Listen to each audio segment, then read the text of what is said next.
रहीम अस्सलाम वालेकुम Nadreen. New job knowledge गुरु channel में आपको खुश आमदीद कहते हैं। मिनिस्ट्री ऑफ फॉरेन अफेयर में नहायत शानदार असामियाँ खाली है, जिसकी मुकम्मल तफसील मैं आपके साथ इस वीडियो में शेयर करूंगा। इससे पहले मैं आपको बताता चलूँ, वीडियो के डिस्क्रिप्शन में हमारी वेबसाइट का लिंक मौजूद है, वहाँ पर भी हम जॉब्स की इश्तिहारात अपलोड करते रहते हैं।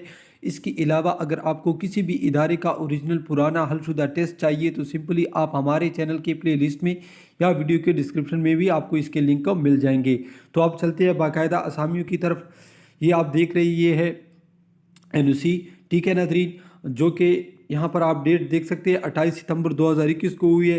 यहाँ पर बाकायदा मिनिस्ट्री ऑफ फॉरेन अफेयर की असामियों की बाकायदा मंजूरी हो चुकी है फाइनेंस डिपार्टमेंट से, और इंशाल्लाह इसका इश्तिहार बहुत जल्द आ जाएगा। ठीक है नादरीन, यहाँ पर आप तादाद देख सकते हैं, टोटल 209 असामियाँ हैं, और ये है BPS 1 से लेकर BPS 15 तक। इसके लिए पूरे पाकिस्तान से तमाम स्टूडेंट अप्लाई कर सकते हैं। ठीक है नादरीन, इसका इश्तिहार NOC का जो टाइम होता है वो होता है 6 मंथ। 6 मंथ के अंदर अंदर वो इसी इश्तिहार को मुंतशिर करते हैं। ठीक है नादरीन, तो उम्मीद है इंशाल्लाह इसका इश्तिहार बहुत जल्द आ जाएगा। जो student ministry of foreign affair के असामियों के इंतज़ार में बैठे हैं तो उनके लिए ये बहुत बड़ी खुशखबरी है। ठीक है नादरीन, तो ये थी आज की नई न्यूज़ जो मैंने आपके साथ शेयर की। इस तरह के मज़ीद वीडियो देखने के लिए हमारे चैनल को ज़रूर सब्सक्राइब कीजिए, वीडियो को लाइक कीजिए। अल्लाह हाफ़िज़।